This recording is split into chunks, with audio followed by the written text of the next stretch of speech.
You are listening to the Sports and Sorts podcast. Deep to left field. Going back Joyce. Looking up. See ya. 3,000. History. Ladies and gentlemen, welcome to the main event.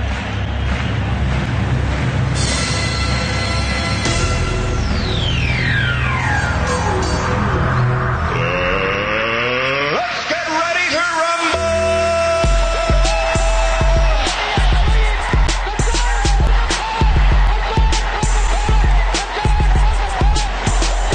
This one by Mattingly. Oh, hang on to the roof.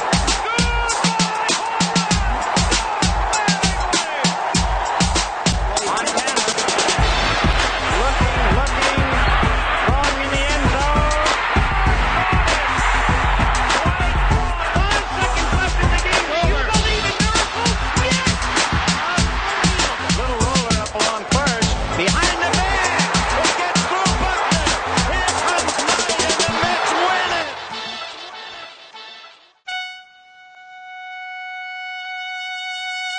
Yes, welcome back to Sports and Sorts.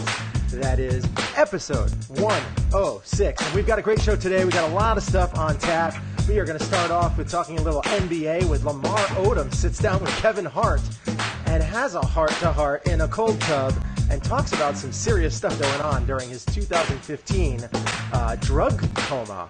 And so we're going to talk about that just real briefly. Well, and then we're going to get into a question from one of our friends, one of the people who watches the show from time to time. That's from Ronnie. And he had asked us if we could do our NFL predictions for, like, the prediction awards, the NFL awards season. Like, who is going to have the most touchdowns? Who's going to have the most passing yards? All that stuff, we're going to go over that. And we will also be talking about the MLB. We will be talking about the A's. They're hot streak. They've been really hot for the last couple months. It's been outrageous. We'll talk about that, and we'll get into the Yankees and the Red Sox and see how this playoff push is going to continue. We'll talk about all that today. You can find the show anywhere podcasts are played. You can find us on iTunes, iHeartRadio, Stitcher, Spreaker, all the other places. I don't know. I'm not sure about Spotify. Maybe I'll check into it at some point in time. But you can also find us at www.sportsandsorts.libsyn.com. And my name is Shane Moore. I am one of your hosts. And I'm your other host, the Bri Man. The Bri Man! The Bri Man is in the building. He started blocking people again on Twitter.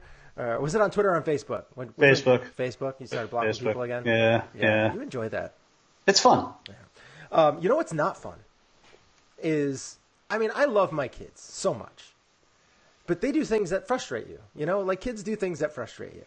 One of the things that's not true. One of those things that happens to me from time to time is I go into my pantry to go and get something to eat. I stick my hand in the box, like, in the fruit snacks box or like, the fiber 1 bar box. I reach my hand in there. It's completely empty. Nothing left in it. What the heck? You animals. Just take the box, crumble it up, throw it in the recycles, get a new box, open it, and you're good. And they just don't do it ever. I can't blame it. It's probably my own fault for making them as lazy as they are. But, I just... You probably did that as a kid, though. Never. Yeah. I did.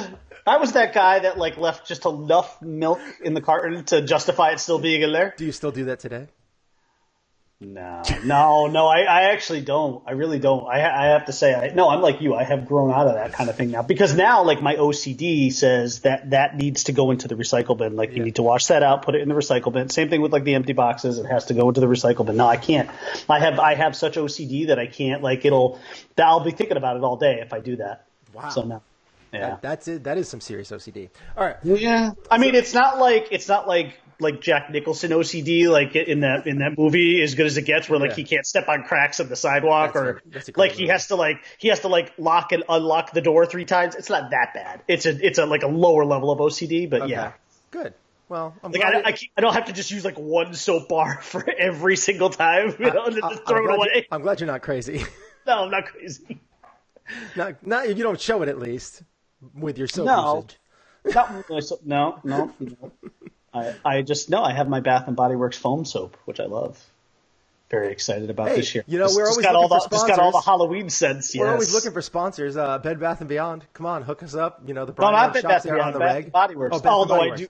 No, but I do go to Bed Bath and Beyond too. So yeah, that'd So be fine. any of the bed and bath places. Here's the 4 places that we're reaching out to: Dunkin' Donuts, Bed Bath Beyond, Bath and Body Works, and of course, number 1, Yankee Candle. Polar Seltzer. Big fan. Big fan. Also, you know, diabetics friend right here. Oh, Fruit well, snacks. yeah, good stuff. There's the diabetics friend right there. I actually just had a pack a little bit. Blood sugar was crashing a little bit. So could I have had a little pack of fruit snacks. So we have so many possibilities. Yeah, Fiber One bars. You and I are constantly eating Fiber One bars. I mean, I we're do love Fiber- 40-somethings. I mean, come Yeah, on. we have to. We have need our to. fiber. Yeah, we sure do. All right. So besides all that banter, we got a great show today. So let's go. You are listening to Sports and Sorts with Shane and the Bri Man. So let's start off. Let's talk about strokes and heart attacks. Yeah. Speaking of all the garbage that I just ate, let's talk about strokes and heart attacks. Anyway, so I want to get into this little interview that was done.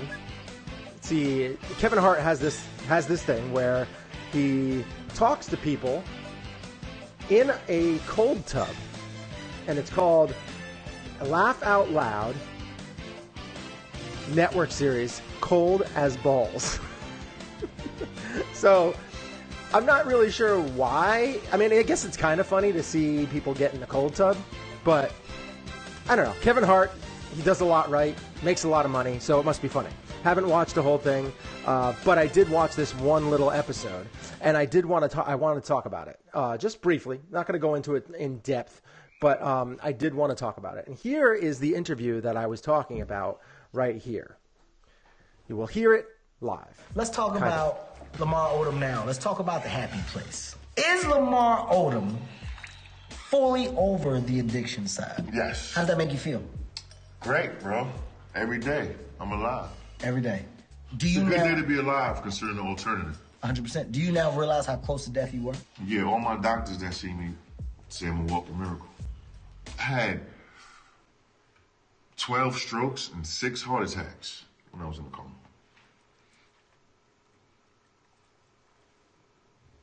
Damn. God damn. What did that do for you when I don't want to hear about what happened with Chloe Abel by his side and everything like that. But obviously it meant something to him. But he got himself in a bad situation. Big time drug addict. Got himself in a bad situation. Got himself into a coma. It was so bad. And I don't know if it was drug induced. I don't know if they actually put him into the coma to help him basically move on, get past all this. I don't know what they did exactly. But that is insane. 12 strokes and 6 heart attacks. Like, the fact that he survived that, he should be the most philanthropic person ever now. Like, he should be out there trying to help every single person on the planet. He has been given an extreme gift. Instead of sitting in a cold tub with Kevin Hart, is that what you're saying? Yeah. I guess this is the start. Like, if you're going to start making It's a strange place to start, to be in a cold tub with another man. And Yeah, they're not in the same tub. Okay. I don't know anything about that show. I love Kevin Hart, but I don't know anything about that show. You know how athletes get in the cold tub? Yes. They each have their own little aluminum tubs or whatever. That's what they have. So they're side by side? Are Yes. they facing each other? Yes, kind of like Shanghai Noon. Shanghai Noon. Okay. Like where they're sitting in the tubs next to each other, kind of like that. And even or in Maverick, there's good another. Yes, movie. in Maverick. Yeah, Yes, towards the end with him and his dad. But they're not. They were in hot tubs. These They were in guys hot are tubs. Cold. So, Him and Coop. So yeah. So this is Coop? cool. Yeah. Any more cigars, towels? I love that movie, so you They're can't both really bring great. that up. They're both great. So anyway, this is just insane. I just feel like this is hopefully the start of his redemption story, where he's going to come back and just be out there and just try and help as many people as possible. I mean, he made a lot of money. Did he look like? Because sometimes when people have strokes, so that's a lot of times there are palsies, like a Bell's palsy, or did he look like he had gone through anything like that? Or because sometimes there are some very physical appearance differences that happen with that. Did he look still kind of Lamar Odom? He Just a probably slightly older version? in my opinion, he probably looks a little older than he should, but that's it. Yeah. Yeah, I mean, he still plays basketball. Yeah. And he still goes out there and plays basketball. I mean, obviously not professionally, but assuming he's telling the truth about that, and I have no reason to think he would lie about it. Yeah. That's nuts. it's just nuts. It's absolutely crazy. I mean, the fact that some people have lied about worse things. I mean, for sure, but this is just I don't know. It's absolutely insane. I mean, 12 strokes and 6 heart attacks when he was in a coma. Like. They say God doesn't give you any more than you can handle, but man, oh man, he really stuck it to Lamar Odom, huh? Ooh, yeah, I mean that's pretty. Yeah, so I don't know. Good for him that he has survived. He's got a good outlook. Hopefully he stays clean, and hopefully he just passes on the good word here and tries to help as many people as possible. All right, so that's all I really wanted to talk about with that. Stay away from the Kardashians, too. Stay away from them. The Kardashian curse, is it worse than the Madden curse? Ask Bruce Jenner. Or Caitlyn. I mean, it was so bad, he decided to I don't want to get into this. I'm going to get myself in trouble. Yeah. I'm going to have to take insensitivity classes or some crap like that. Yes, the Sports and Sorts organization is going to send you to sensitivity right. training. We're going to sensitivity training now. Whatever. It was a life choice. Then you won't block people on Facebook and Twitter anymore. It'll be brutal. No, I'll have to get off of Facebook. I'll be a pariah. I probably am one right now. There's probably people, for the 4 people that are watching this are probably like, wow, what a jerk. What a jerk he is. Yeah. Yeah. You just made fun of Caitlyn Bruce Jenner. It's not cool. Can't do that in today's society. Oops. Oh, Caitlyn Bruce Jenner. All right. Sorry. Good times. You'd think I'd be a little better today. I got like 8 hours of sleep last night, but I'm just feeling. 8 hours of sleep? I did. It's nuts. I just kind of feel like saying whatever I want. That's a lot of sleep. It is a lot of sleep, yeah. Felt good. Yeah, that is a ton of sleep. It's a lot. Oh, that's good. Impressed. Getting older, I need it. Yeah. That's not going to happen in like a week when the kids go back to school. Those days are over. Yeah, you have to go to bed earlier. Yeah, I have to go to bed earlier and wake up earlier. It sucks. Well, you'd be nice and bright and chipper or really angry for the show, so that'll be good. All right, so let's move on to next topic. We got the NFL. Ronnie had given us a topic to talk about. I'm going to post that on the screen right here. Boom. NFL predictions. Some options below. Super Bowl picks, matchup and winner, MVP picks, defense and offense, quarterback, most yards, most touchdowns, running back, most yards, most touchdowns, et cetera, et cetera, et cetera. I'll leave this up on the screen for a few seconds so that people can do it. But as we're going to get ready to talk about it, put the music. I'm going to get every one of these wrong, just so you know. I'm glad. I really like your confidence. I just never good with this stuff. I'll give you my best shot and some thoughts, but they're going to be wrong. I actually am confident in one of them, to be honest. Okay. I actually am confident in one. Health, obviously, this all assumes health, but I'm confident in one of them. Okay. Maybe 2 because it's the same person. Oh, all right. Okay, so we have the picks here. We're going to start off with we'll start off with the quarterback, and then we'll go from quarterback, and then we'll go to running back. Then we'll go to wide receiver, and then we'll go to defensive player. We'll go to most sacks, Super Bowl picks, and pretty much that's how we'll go. Okay. Right? And then MVP and all that kind of stuff. All right. Okay. Yep. So I have, I'll start off with my pick. Which should I throw some music on underneath? I don't know if I should. You think I should? NFL music? Sure. Yeah, sure. Why not? Subtle. Keep it light. All right.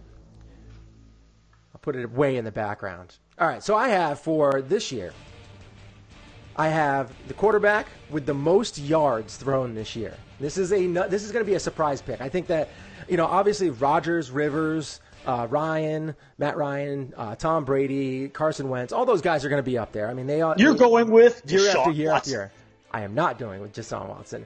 I think people are going to think I'm crazy, but I think Jared Goff is going to have the most yards this year That's not crazy.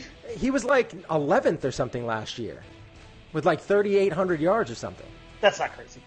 So with Rodgers and Rivers and Matt Ryan and Tom Brady and Carson Wentz, all those guys, I still don't think it's kind of crazy. That offense is nuts. It is nuts. And I think between Gurley's incredible hands in the backfield, the addition of Brandon Cooks, which is I think is an upgrade from Sammy Watkins, because Sammy Watkins did like nothing. Woods, right? Robert Woods is there, right? Robert Woods had a breakout campaign last year, and I think he's going to be good again. I don't think he's going to be quite as good, because I think there'll be a little bit more focus on him, but I think he's good. And I expect Jared Goff to have the most yards tossed through the air in 2018 because of the brilliance of Sean McVay and the balance attack with Gurley to free up those wide receivers, and Goff will just end up with around, probably, in my opinion, 4,500 plus yards through the air in 2018. Who do you got? I have Aaron Rodgers. Aaron Rodgers, all right. And my reasoning behind this is pretty simple. I still have no faith in their running game, and I just think he's going to have to throw a ton. Mm-hmm. Well, they don't really have a running back. So, I mean, they've got what? Aaron Jones right? Is that it? And Ty Montgomery? Are those their guys? Yeah. And actually, I think isn't Jones suspended for a couple games, so Montgomery is probably going to. They're going to have to throw all year. They're going to have to throw. I just honestly, like, I wish I could tell you, like, I have like a more profound reason, but I don't. That team is going to have to throw the ball because I don't think they're going to be able to run it. So he's going to throw, and he's going to throw for probably like 4,500 yards. Mm-hmm. Yeah. So you think we both think about the 4,500 yard mark? Yeah, I think so. Well, I think in today's NFL too, I think that's kind of the number that gets you there. Yeah. So yeah. 4,500 to 5,000 yards, right around that range. Yeah. All right. Well, so then we'll move on to the most touchdowns. Mm-hmm. For most touchdowns, I have Aaron Rodgers, and I think that this pick is basically because I love the guy, and I just think he's going to pick defenses apart with Jimmy Graham in the red zone. And I also think like Devontae Adams, stretching the field will also free up Graham for some longer touchdowns over the middle.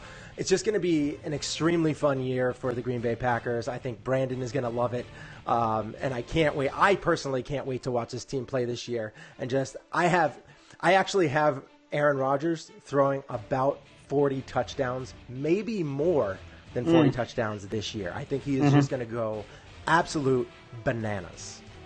I have Rodgers second on this list. Ooh. He was the runner-up to the guy who I think will win it, and I think this year it's going to be Drew Brees.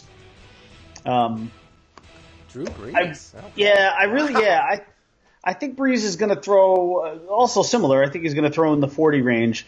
I do like his options, but I just the first 4 games of the year there, no Ingram, and Alvin Kamara is very much a dual threat running back, and I could see Drew Brees getting a lot of those short 5-yard touchdown passes this year and really just sort of racking those up. He'll get big ones too, because he's got Michael Thomas, but I think this is going to be one of those years where where Brees gets a lot of, I hate to call them cheap touchdowns because there really aren't any cheap touchdowns, but I think he's going to get a lot of short yardage ones with Kamara, who I think can make so much happen in the open field too. And I love him as a dual threat. And I think without Ingram there for the first few games, you're going to see so much more of Alvin Kamara. Mm-hmm. And I think Brees will get off to a hot start, and then I think he'll consistently put up close to 2.5 to almost 3 touchdowns per game. Wow. That'll be a good. I don't understand. I don't see Drew Brees starting to continue his dominance as a quarterback. I just see. No, I know. If anything, you would think he would probably drop down a little bit, but I really do. I think he's just going to kind of be around that, low 30s, which is not bad at all. It's incredible, considering his age and everything. He's going to be around that low 30s for the next year or two, and then he's going to start to decline a little bit more, but he'll be in the high 20s, low 30s. I mean, he's just a great quarterback. So, but I would be shocked. I would absolutely be shocked if he actually won that this year. Okay, so then maybe I did make a little out there pick. A little bit of a shock, yeah. I think so. All right, so then we'll go to running backs. The most yards by a running back. I think this is pretty much an easy pick. Not really. I mean, there's 3 or 4 guys that could really take this, and I think it's going to be Le'Veon Bell. I think he needs to have a huge year, and with his offense, he's going to have a huge year and a big contract year. He's not going to have to be used quite as much out of the backfield like with Big Ben, because Big Ben has a ton of options to throw to, and this will hopefully preserve the legs of Le'Veon Bell for the long haul, allow him to get a ton of yards out of the backfield running the ball. And if he didn't miss that one game last year, he might have actually had the title last year, because I think he would have. I expect this guy to get 1,300 plus yards in 2018 rushing the ball, and I think he's going to have a huge year, and I think it's going to be a big year for the Steelers. Go ahead. Le'Veon Bell. Both of them. So do you think he's going to get over 1,300 too? I think he's going to be around 1,400, and I think it's a contract year. Yeah. And he's got a lot to prove. He's PO'd at the Steelers. He's going to want. If you're him, you have to do everything you can to position yourself to another team to be worth the investment, and certainly to be worth the money that we know he wants. So, and who knows? Maybe the Steelers, change their thinking here if he puts up another monster year, and they say, listen, we just can't let this guy walk. Yeah. So there's a lot for Le'Veon Bell to play for this year. All right, and then we'll go to most touchdowns. I think this is going to be a repeat from last year. I think Todd Gurley is going to be the guy. He led the league in rushing touchdowns last year, and it's only going to be better this year. I think Sean McVay is brilliant, as I've said before, and he's going to find ways for his stud running back to get into the end zone. So I predict that Gurley will break his all-time best TD mark of rushing touchdowns of 13, and I think he will get 14 or more in 2018. And that is only because I expect Jared Goff to take another leap and be incredible this year, which will give Gurley that much more wiggle room to run. So I expect Todd Gurley to have 14 or more touchdowns in 2018. I'm going back to a name that you heard me utter before, Alvin Kamara. This is year 2 for him. He was unbelievable. He was absolutely unbelievable in his rookie season. I mean, he really, really was. You can only expect things to get better. Again, he's not competing with Mark Ingram for the first 4 games of the year, which means he's going to get a lot more touches early on. And, it could get to a point where if he does so well in those first 4 games, I mean, yes, they're still going to split time between these two backs. But you noticed last year that the Saints somehow managed, even with the split of those two guys, for both of those guys to actually be like fantasy studs. I mean, like those were both viable starting running backs in fantasy, and they're on the same team. That's almost like unheard of. Like that's like Mercury Morris, Larry Zonka unheard of together, where you have like 2,000-yard rushers on the same team. Now, Ingram will rush for 1,000 yards this year because, again, he's suspended 4 games. But I just think, again, the other thing I like about Kamara is if he gets the ball in the open field, there's just so many things he can do. His speed, his ability to cut, make guys miss. He's dynamic. He's just a dynamic running back, and I just don't see any reason why he can't have the most touchdowns this year. So that's my only worry with Kamara would be he's a little small.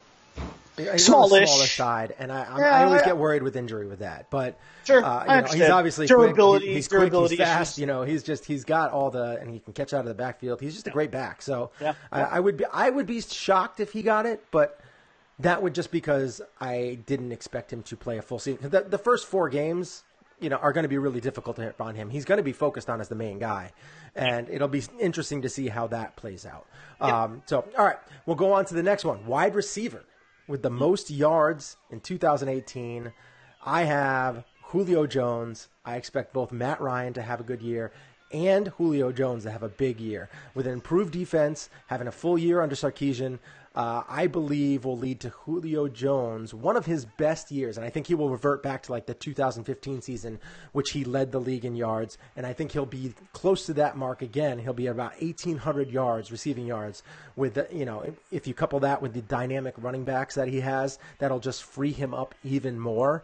I think it's going to be a big year for Julio Jones. Like I said, I think he's going to have like 1,800 plus yards this year.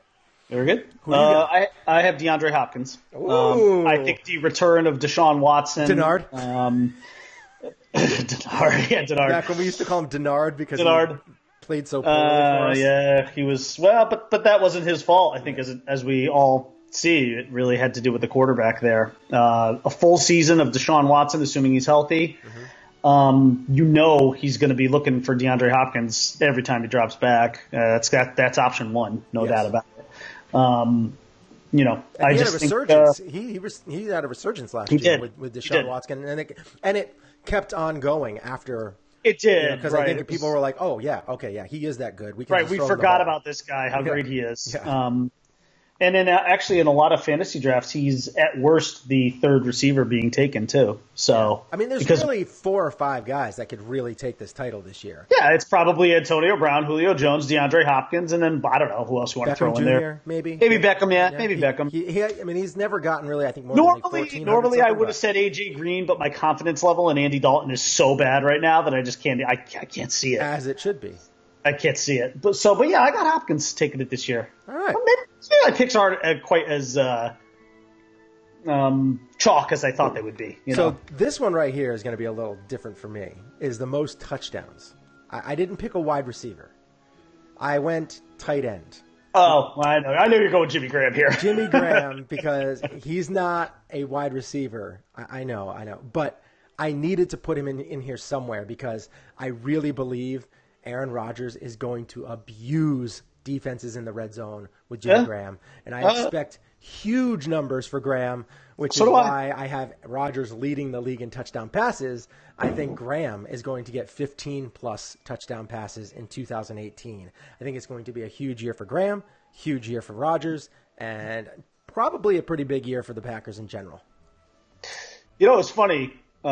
This past weekend for SummerSlam, Laszlo was here. And Laszlo Panaflex. Laszlo Panaflex was here. And we were talking about that. Classy guy. And I think I even said to him, I said, Shane's a big believer in the Aaron Rodgers, Jimmy Graham connection. And he was like, I'm not so sure I see it because he's, and I agree with this. I agree with this to an extent. He's like, Aaron Rodgers is a really weird guy. And like Aaron Rodgers needs to like build up a trust in you and he has to have. It's almost like a comfort level thing with Aaron Rodgers, like he's got to build that up with you, like what he had with Jordy Nelson. I mean, Aaron Rodgers is still upset that Jordy Nelson is gone, and rightfully so. I get that. Yeah. But I can kind of see that too, though. But I'm kind of with you a little on this, though, too, because I think that in many ways, Aaron Rodgers is not going to have a lot of choices here. He's going to have to find Jimmy Graham because Jimmy Graham may be one of the few guys that's open consistently for him. Even though I do have Aaron Rodgers still throwing for the most yards, but that's also born of the fact that I think that he's going to have to throw.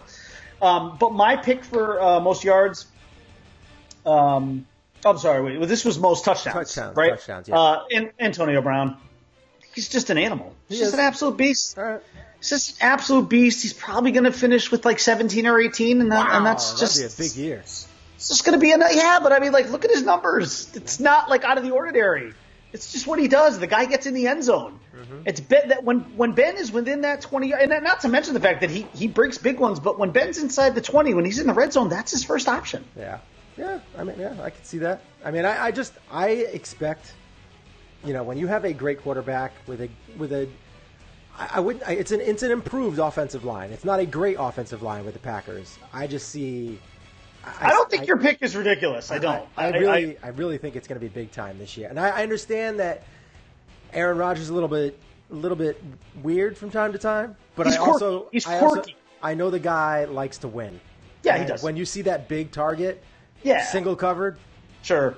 Over the middle, in the end zone. It's going to be like Christmas for him. And he really excels like Drew Brees does. Being able to pinpoint his accuracy is so good. So I really feel like it's going to be a huge year for that. I don't think it's a bad pick. All right, let's move on to defensive player of the year. Yeah. Now, I was going to originally pick Aaron Donald.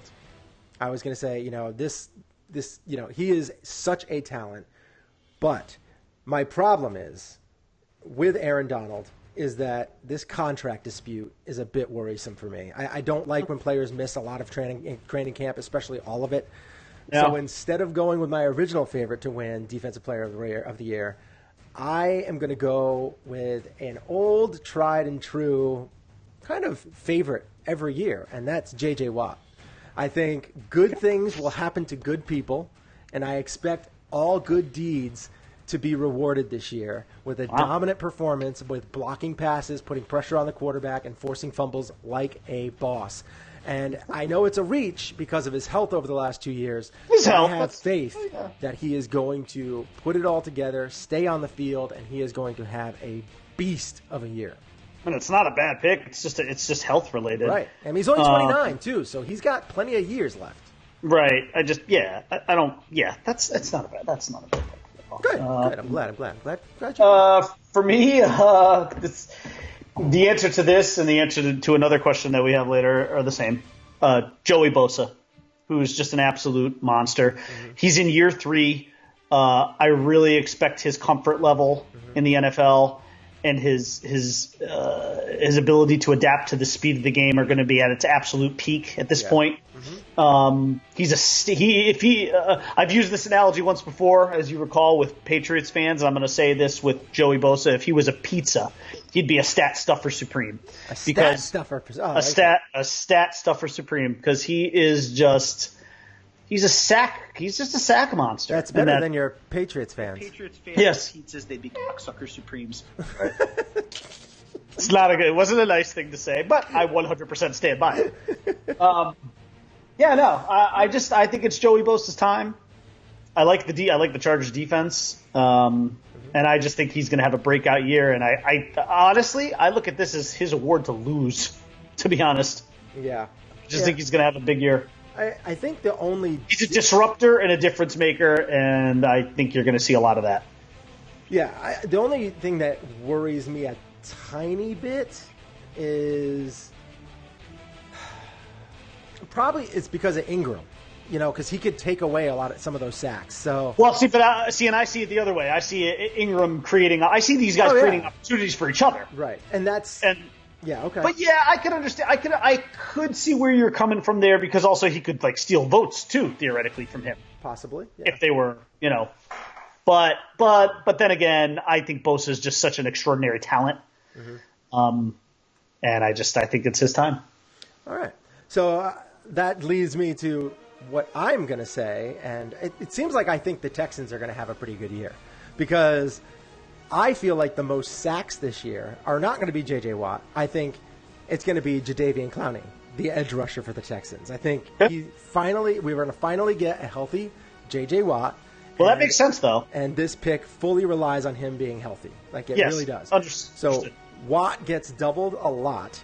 Yes. And Clowney coming off a breakout season with 9.5 sacks last year, 2 forced fumbles. I feel like he doubles that sack total and ends the year with the most sacks in the league. I think the Texans' offense is going to put a lot of pressure on the other team to put the ball in the air, and that is going to be huge for Clowney. I think it's going to be a big, big year for Clowney, getting tons of sacks. So I'm saying Jadeveon Clowney, edge rusher, is going to get probably, in my opinion, 19 sacks this year, which is a huge season. I have Bosa again here because I love the trend. 2016, 10.5 sacks. 2017, 12.5 sacks. He's clearly trending in the right direction for sacks. And I believe he gets to the 40 sack career mark this year and gets 17, and I think that's enough. All right, I can see that. Joey Bosa, very talented, very talented. I do love me some Joey Bosa. All right, so now we're going to go on to – should we go the MVP route, or should we go – I would say MVP and save Super Bowl for last. All right. MVP. Yeah. We'll go MVP first. For me, I have a feeling it's just going to be the man, the myth, the legend, Aaron Rodgers. I think he is going to have a phenomenal season. He's going to finish second in yardage. I think he's going to finish first in touchdowns. I think his touchdown-to-pick ratio is going to be phenomenal like it always is.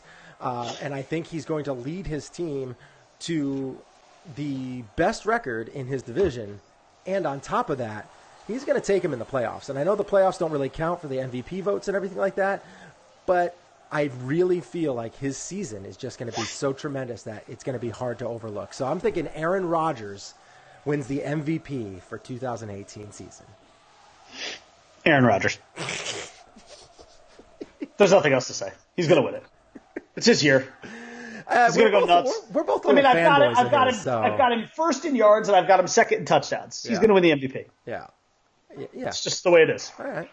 I mean, there's nothing more to say. that's just who we're both fanboys, though. I mean, we both get giddy to watch him play. It's amazing. MVP, so, Aaron Rodgers, MVP, right there. It's right there. Okay, it's gonna happen. For now, we'll do the Super Bowl picks. I think personally, that this year's Super Bowl is going to be a blast. I think it's going to be so much fun to watch, and it's going to have a couple of the most fun offenses to watch. I think the Rams versus the Steelers in the Super Bowl, and yes, Big Ben and the Triple Bs will have a great run through the playoffs, but I think it will end with finally getting by the Patriots. What the hell? Did you hear that? No. It's like a huge plane that just flew over my house. Really? Yeah, really loud. Like shook my house. I did not hear it. Wow. This guy was kind of scary. So anyway, I think that the Triple Bs, I think they're going to have a great run through the playoffs. They're finally taking out the Patriots. I think that this year it will end in a Super Bowl, but I don't think they're going to win the Super Bowl. I think that because of the Rams' defense, it will be too much for them to overcome with the pressure that the offensive numbers like the Rams will put up. And Big Ben and Mike Tomlin have been known to make mistakes in crunch time and are never truly prepared as they should be. Whereas Sean McVay has proven his team is up for almost any challenge, and the team is extremely prepared no matter who they are playing. And I think the Los Angeles Rams will win the Super Bowl this year. And I know I am going to get roasted if they lay an egg this year. I had them going. I basically did like a kind of a 3-year plan for them last year. I was like, this year they're going to go like 8-8, 9-7. Next year they're going to go like 11-5, and then they're going to go like 13-3, and then that's the year they're going to get the Super Bowl. Patriots will be completely out of the picture. Don't have to worry about that. And they're just going. And this year, I don't know. I've really hopped on the train last year. Really enjoyed the team. And I think that they are just moving everything in the right direction, with Ndamukong Suh and everything like that. I think that this team is just going to be a beast to win. I think they're going to win it all next year. This year. Yeah. Well, we don't always agree, but when we do, it's pretty good. What? I got the Rams. I have the Rams winning. I just have a different road. The journey's a little different. I think instead of going through the Steelers, I think they have to go through. I think they have to go through the Patriots. What else is new? But yes, I have the Rams winning it all. That's my pick. Rams, Patriots, and I've got the Rams beating the Pats. My reason with you covered it with the Rams, so I don't really think I need to go there. As far as the Patriots, look, I'm still of that. I keep clicking on Chris Corelli's face. Why? I'm just doing it by accident. It's in there as the guest. I should just take it out. He's a handsome man. I know. I have you on a smaller screen right now, so when I click it, I just keep clicking on him and by accident. So go ahead. I get it. I mean, you got to look at me for like an hour. I'd rather look at him for an hour too. I get it. He's never going to come on this show again if he hears this. No, I've got. Look, I'm of that ilk that says, I have to see it to believe it, and I just haven't seen any proof yet in the AFC, as close as it was even last year with the Jags. Teams fold against the Patriots. They fold every time. You think somebody's going to put them away, and they just don't do it, especially in the AFC. In the Super Bowl, it's been a little different. The Patriots have lost some Super Bowls. But when it comes to the AFC, these teams, they go into Foxborough, they go into the Lions' Den, and they just can't put it together for 60 minutes. They can put it together for like 56 minutes. I don't think the Steelers are going to have to worry about that this year. I think the Steelers they're going to be playing at home. Even if they are, I still don't trust the Steelers against the Patriots. I've seen enough of it. I need to see it happen first before I'm going to pick against it. Okay. So I just can't do it. But at the Super Bowl, it's a different story because we've seen the Patriots lose Super Bowls, and it's fun. I like it. I enjoy watching them lose Super Bowls. I've enjoyed watching them lose to the Giants. I enjoyed watching them lose to the Eagles last year. It's a good time. Now, if I was going to pick an underdog, like the underdog that I think that like the reach to win it all this year, I'd say the Giants. That's my underdog pick to win it all. But I wouldn't even go, I can't go that far with them. I can't make the jump with the Giants from what happened last year to this year, even though I know it's a completely different team. You got rid of the cancer that was Ben McAdoo, but I can't go that far with them. I appreciate what you're doing. I guess for me it would maybe I don't know. I can't. Could you even call New Orleans an underdog? I don't really know. A little bit. But I mean, they went so deep in the playoffs last year. Like, yeah, I could see them. Right, that's the problem. It's not fair to really call that an underdog pick. I don't know that I have an underdog pick. I think most of the teams maybe Houston would be my underdog pick. The Texans. Yeah, maybe. But that would be a big underdog. I think. Yeah. But even still, I'm going for me. It's Pats Rams, and I think it's McVay. I think it's McVay and company getting it done. That'd be great. The genius taking out the genius. That'd be awesome. I think so. Right? Yeah. The young genius. Yeah, I mean, listen. Maybe this is like Luke versus Vader kind of deal. Maybe it's a torch passing. Luke versus Vader. Yeah, I mean, well, that's a good analogy. I mean, we all know who Vader is in the NFL, except the difference between Belichick being Vader. I guess he's more like Darth Sidious, right? Yeah, because there's no redemption for him. Yeah. At least for Vader, there was redemption, even though he killed so many people and so many young Jedi. All those younglings. Yeah, I mean, yeah. Ultimately, there was redemption in the end. There's none for Bill Belichick, and there's none for Robert Kraft. There's none for them. They're both Darth Sidiouses. Sidii. I don't know what they are, but they're horrible. They're just horrible. All right, so we're going to take a quick break. I had the little football music that was from Wedding Crashers playing in the background a few seconds ago. I don't know if you noticed it or not. I did. I knew it was something different, but yeah, it's great movie. I love that movie. All right, so we're going to take a quick break in a few seconds. We're going to go play our commercial just for a hot second, and then we're going to come back and we are going to talk about the MLB. We got the A's. They've been surging like crazy, fighting for the division, and leading. Well, they're in the wild card right now, with back and forth to Houston. And then we are also going to talk about the Yankees and the Red Sox. The Red Sox obviously hitting a little bit of a 3-game slide right now. See if they are willing. They are going to be able to hold on to this whole thing, or are they still the favorites? And then on top of that, the Yankees. Will they hold on to the wild card? They are eventually going to start getting healthy, but they did just lose Didi for a little while. We don't know how long that's going to be. Now Chapman. Chapman just went on the DL. They have been getting by the injury bug big time, but we should be getting Sanchez back within about a week, maybe less. We should be getting. I think it's actually going to be a little longer because I think Sanchez will just play in his first this Thursday, tomorrow. Yeah, tomorrow, but then he'll go to AAA for a few games. I think so. I think that's what I heard. I bet you they just give him like 3 games and he's back. We'll see. I think they need him. I mean, they need him. They're going to be rushing him back. Yeah. They're hemorrhaging at this point. Yeah, so they're going to have to rush him back. So they'll get him up there, and then Aaron Judge, hopefully within the next couple of weeks, will come back. But that Daniel Murphy going to the Cubs, man, like the Cubs have just been loading and loading and loading, and they're going to be a tough team. They're going to be a tough team. Well, they may now be the favorites. They may be, but we will be talking about that in just a few minutes. But first, we will put on our commercial from Sports and Sorts with Shane and the Bri Man. That my brother directed. Here it is. Pebbles drop deep to left field. Going back towards, looking up. See ya.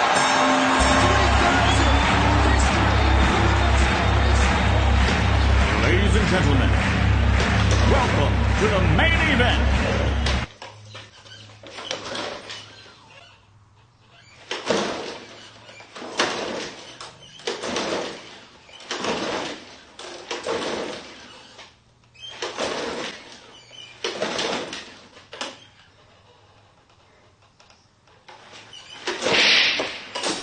Sports and Sorts with Shane and the Bri Man.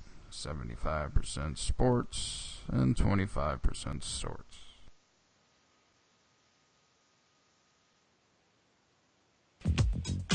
Oh, yeah.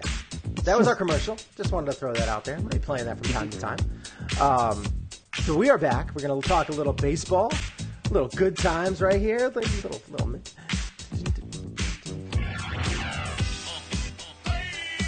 I wish we had some. My wife might be listening, but probably not. We'll see. So anyway. Probably not. She was earlier. She gave us a thumbs up already. She was watching for a little bit. Oh, good. So we're going to talk about the MLB. We got some talk. The A's, the Oakland A's. I have been very skeptical of them. Very, very skeptical of the Oakland A's. I haven't.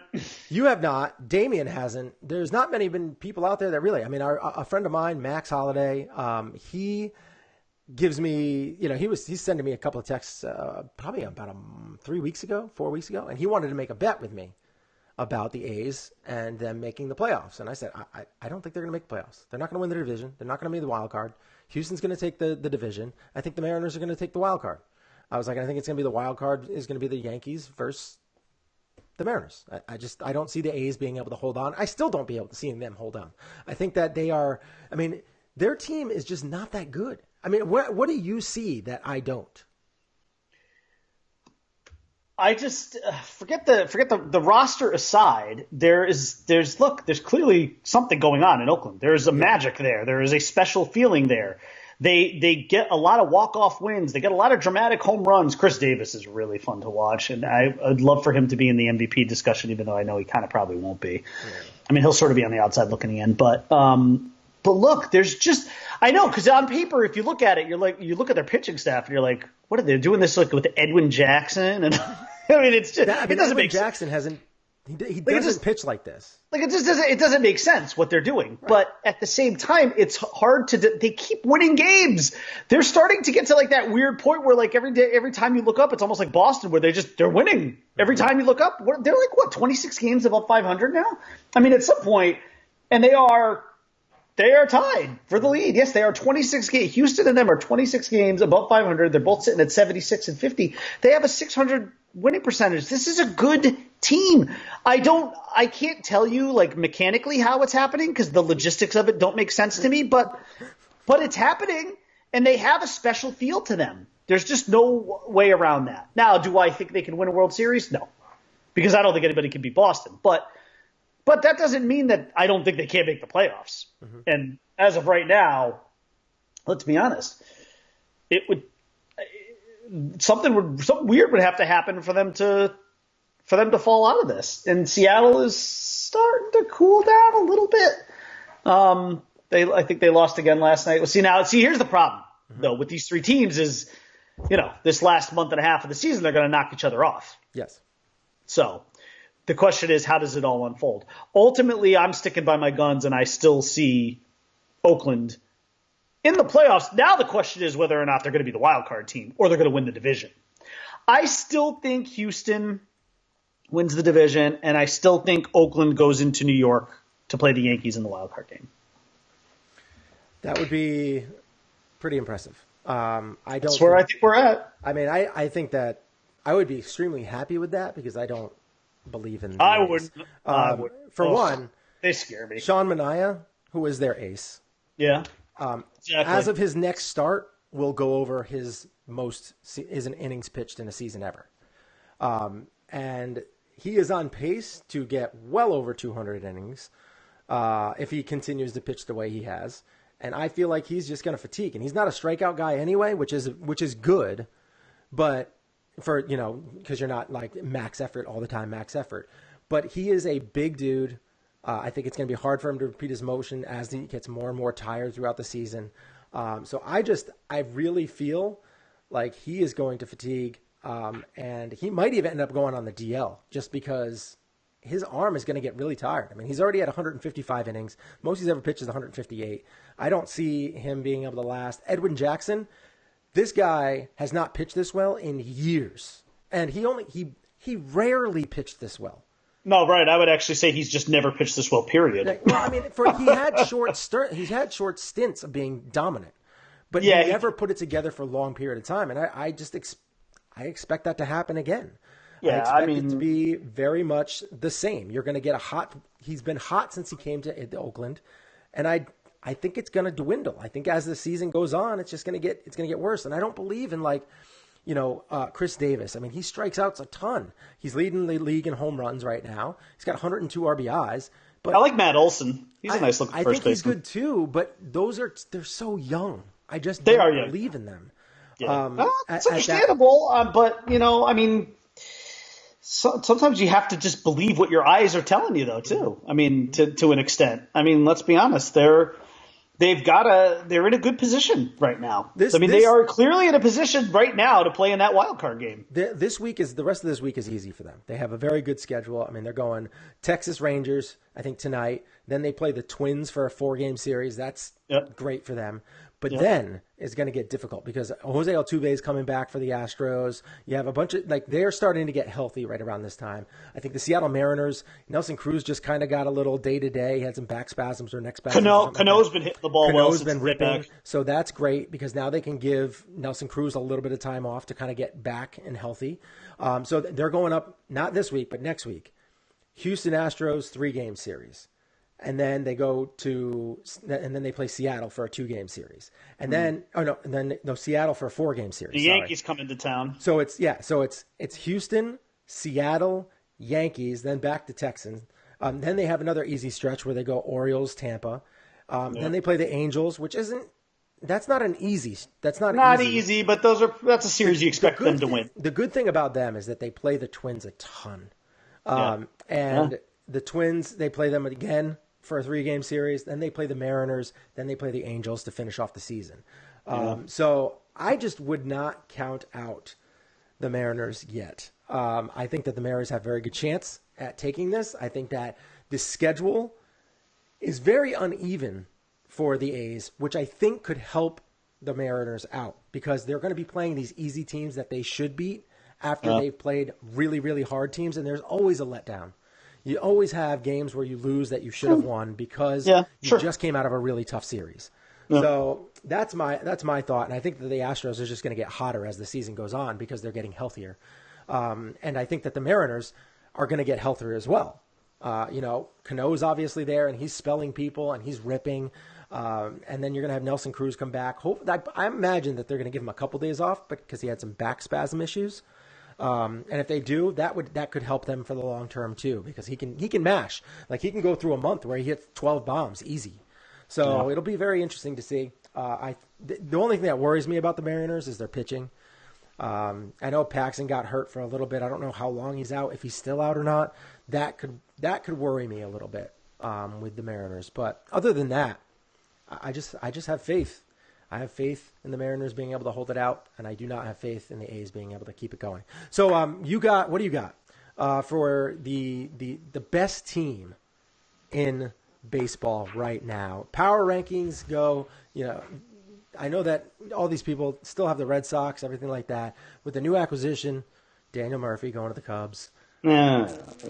What do you think? It's still Boston. I mean, come on. I mean, they are actually in the middle of their worst losing streak of the year, which is 3 games. I mean, they've lost 3 games once before. I think. Yeah, they did. Right. Yeah, one other time. Yeah. That's it. So, I mean, what's disheartening as a Yankee fan is that you're seeing Cleveland go in there and see and I've said this all along is that I believe. Even though the Yankees have the second best record in baseball, I do not believe they're the second best team in baseball because I believe that there are teams that are better built for October than they are, Cleveland being one of them and Houston being another.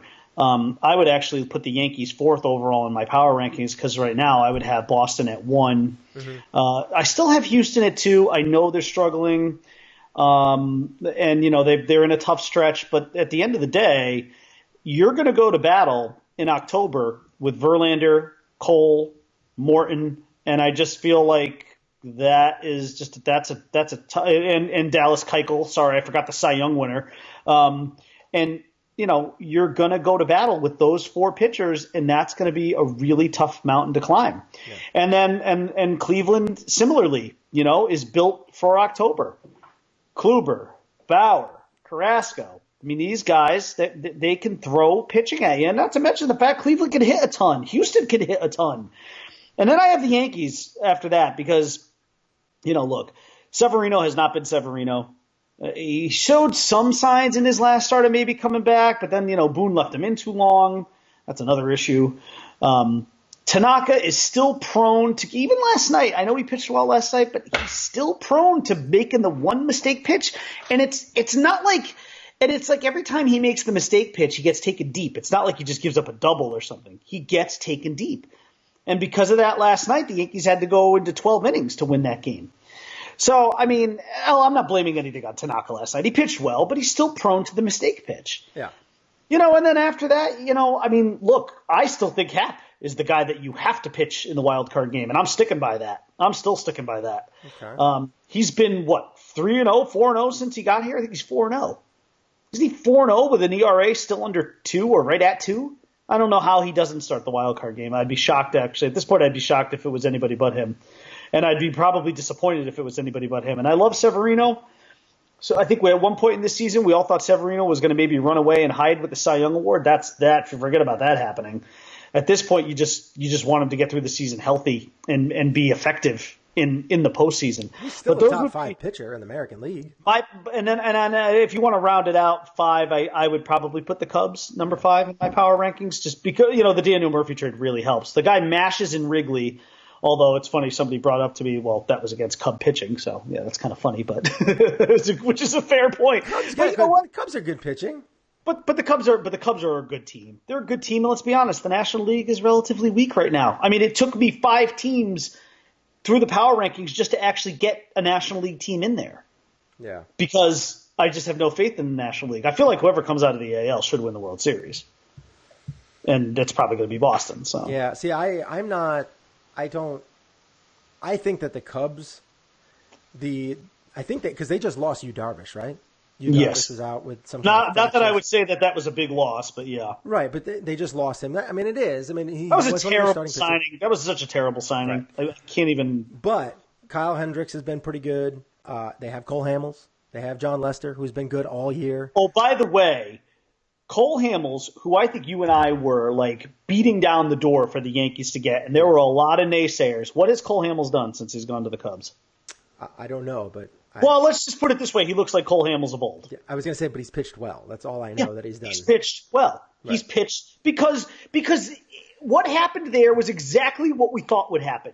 He'd go to a contender, he'd get reinvigorated, just like Justin Verlander did. I'm telling you right now, I don't know if it's going to be the same outcome. Mm-hmm. But the Cole Hamels effect for the Cubs is going to be very similar to what it was for the Astros last year. I don't know if that means the Cubs are going to win it all. I don't think so. But I 100% believe that there's a very good chance that the Cubs get back to the World Series. Yeah, I actually think the Cubs that are probably the number 1 in my power rankings right now, just because of their Daniel Murphy signing. I think that's going to free up a lot. I think it's a big deal. I think it's a really big deal. I guess so. I truly do. That is. He is a great hitter. He's a 300 hitter. Moving Javi Baez over to short, and then moving him. He's not the best fielder by any shape, but Javi Baez over to short, and then you move Daniel Murphy over to second because I think Addison Russell's hurt right now. You have that. You add that bat to that lineup, that already really deep lineup, and then on top of that. You have that good pitching staff. I just don't see them not being the favorite to come out of the NL. And I feel like it's kind of, as of right now, it's probably head and shoulders over the other teams because, the Dodgers just aren't performing. They should be the best team to come out of the NL, but they just do not perform. For some reason, they are just extremely bad. They're only 7 games over 500. That's it. They're 3.5 games back in their division to the Diamondbacks. Who's on the Diamondbacks, might you ask? Paul Goldschmidt. Who else? Greinke. Corbin. Patrick Corbin. Corbin's having a great year. Patrick Corbin. Oh, I look forward to Corbin in pinstripes next year because that's happening. So, there's a lot. There is just not that many players. But then you go to the superstars that are on the Dodgers, and it's just like, what the hell are they doing? And then the Rockies are playing out of their minds again. Nolan Arenado. Blackman's been kind of struggling of late, but they have a great team too. And it's just I don't know if the Dodgers are going to be able to do it. And their window is closing. It really is. It's not opening wider. There is a chance Machado signs back there next year, but even still, that has not been a great trade for them. And how the Cardinals are doing what they're doing, it's tremendous. Are you surprised though by the Cardinals? I don't get surprised by the Cardinals enough. When it comes to the Cardinals, just always seem to be there one way or the other. Right, but I don't know how.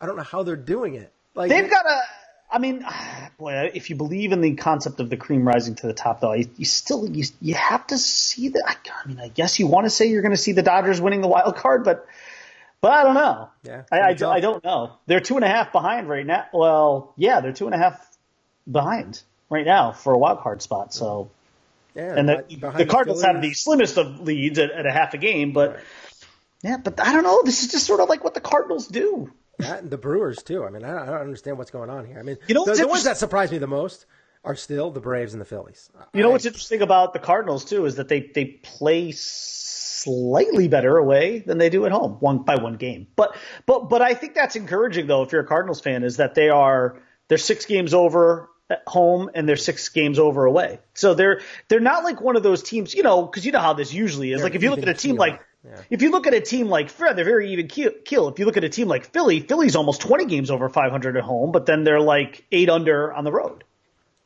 So, and that's actually kind of more. You would expect that from a young team.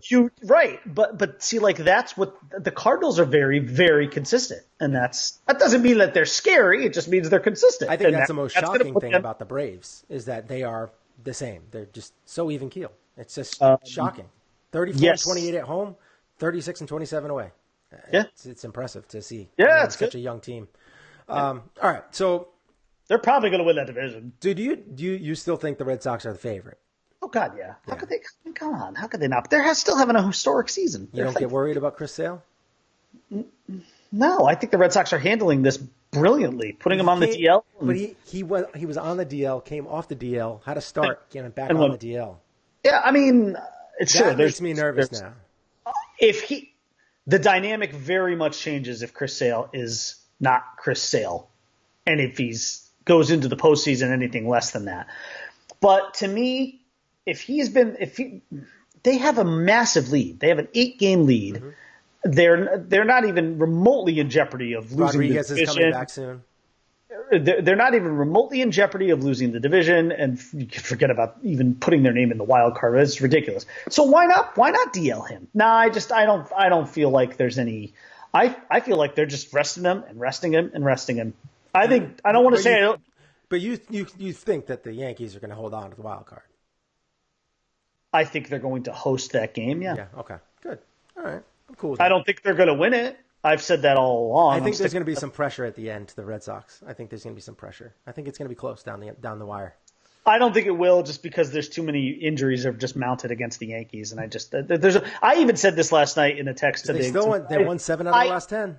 I understand. I just said even at this point, as negative and pessimistic as I am, I can't even give them any crap for losing games now, because there's just only so much. There's just only so many injuries you can sustain. Yeah.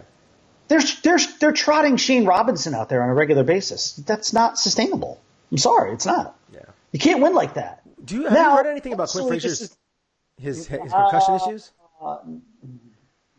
I thought last I read, he had actually passed the protocol or anything. I think that has already happened. I think it's just a question of whether he hasn't played in any games. Right. But I think he's swinging the bat and I don't know. As close as he might be, he's still not that close. Yeah. So. All right. Well, I mean, I really think Aaron Judge. Back to that again.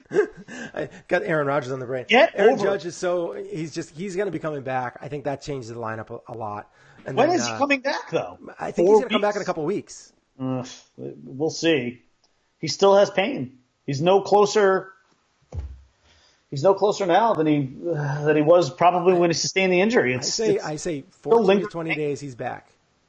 Okay, well that's fine. Didi, and you better hope that Didi comes back in the 10th. I'm not as worried about him. There's just only so many injuries you can take. There's so much a team can sustain, and even though they're in the soft part of their schedule right now, and you still expect them to win some of these games, they have to. Yeah. But those games are going to be closer. I think the lineup's actually better without Didi in the lineup because they bat him too close in the middle of the order. That's what I think. I think the lineup's better without him. Okay, that's crazy. Because then what you're saying is that what are you saying? You just don't think Didi should come back at all then?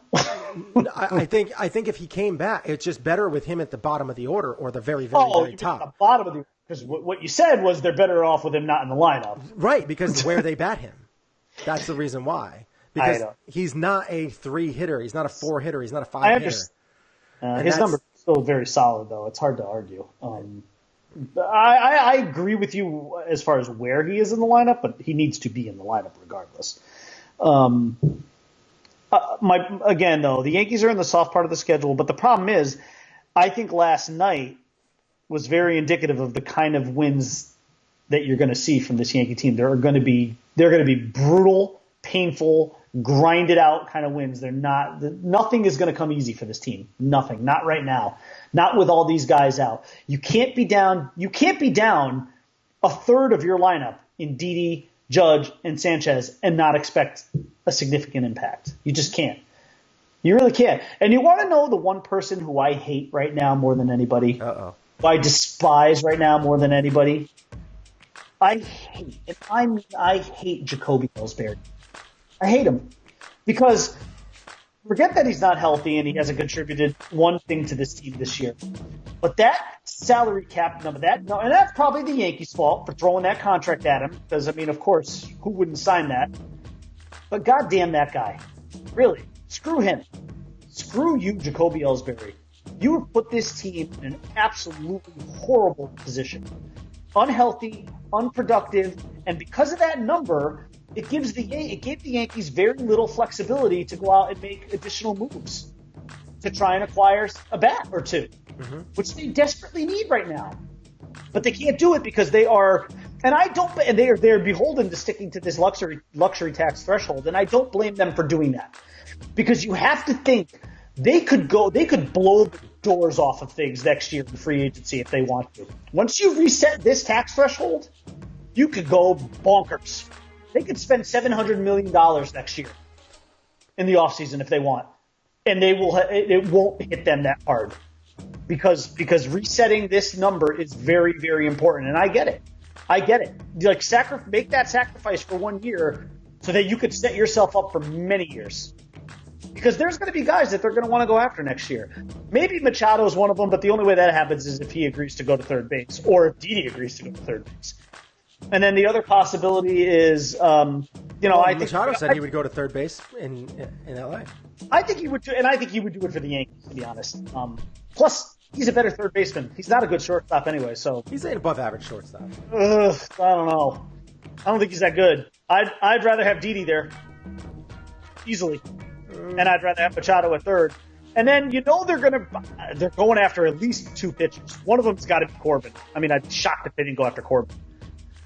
I'm sure they'll put a flyer out there for Kershaw, but I don't think Kershaw wants to be a Yankee. So interesting. I'm going to actually check on Manny Machado's fielding numbers at short. See where he's at.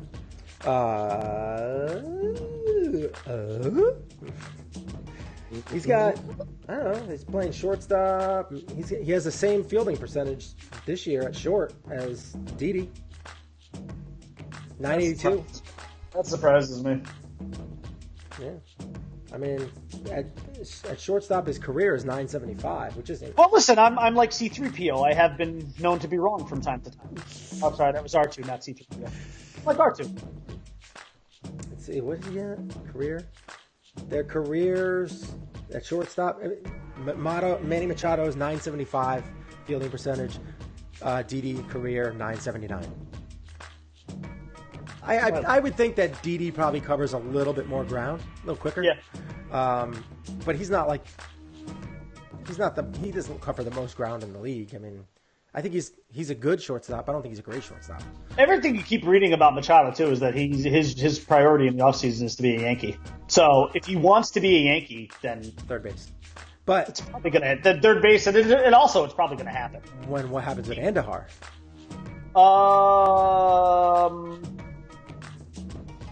I don't know. DH? That gets rid of, using the Kraken as the DH.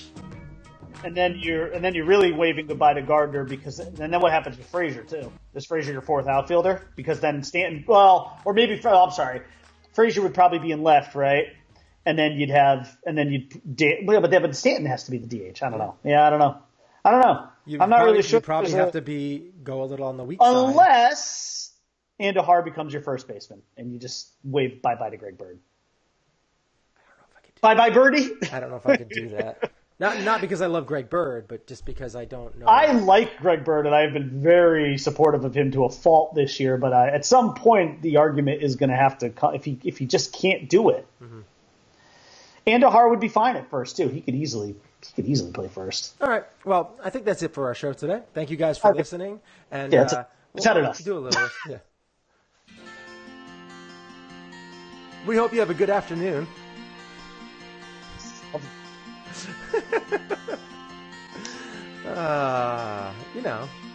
Little Anchorman here for you.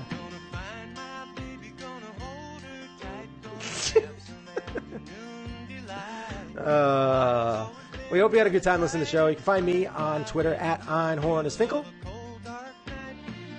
The Bri Man is just the Bri Man at the _Bri_man. Find the show at Shane and Bri Man, Facebook.com/Shane and the Bri Man. You can find us anywhere podcasts are played: iTunes, iHeartRadio, Stitcher, Spreaker, TuneIn, all those places, and www.sportsandsorts.libsyn.com. But the music is gone. Yeah, it is. Sorry, buddy. The day the music died. Thanks. Mm-hmm. Stay classy, Planet Globe. Mm-hmm. Peace out, man. Enjoy your 7-minute lunch. Thanks. You can find Sports and Sorts with Shane and the Bri Man on iTunes or www.sportsandsorts.libsyn.com.